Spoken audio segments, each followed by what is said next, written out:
เด้อมาห่วมฉลองพร้อมกันดีกว่าวันนี้ครบรอบ10 ปีแล้วนะขอเชิญทุกท่านมาอย่ารอสายมาไว้พวกเขาคือบ่อคำเสปนสื่อลันสร้างไม่นิลนขุดคนแน่ธาตุมานาน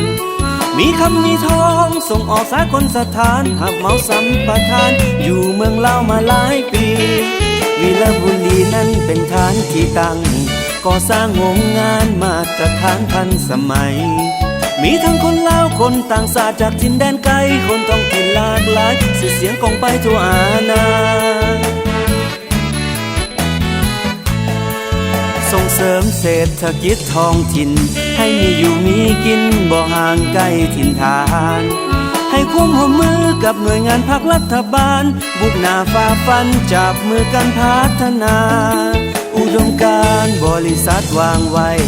สื่อสัตย์ก้าวไกลบรรลุเป้าหมายทุกด้านเฮาต้องออกแข้งห่วมจิตห่วมใจประสานใส่ใจระเบียบการเพื่อคืนวันที่ศรีวิไลขอให้พนักงานทั้งหลายท่านหญิงและชายเฮ็ดเวียกปลอดภัยกันทั่วหน้า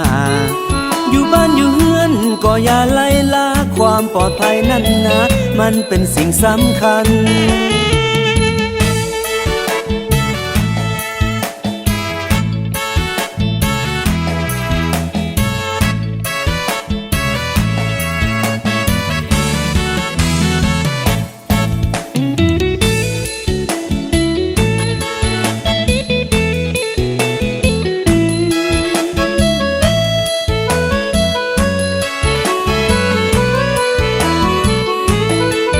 ส่งเสริมเศรษฐกิจท้องถิ่นให้มีอยู่มีกินบ่ห่างไกลถิ่นฐาน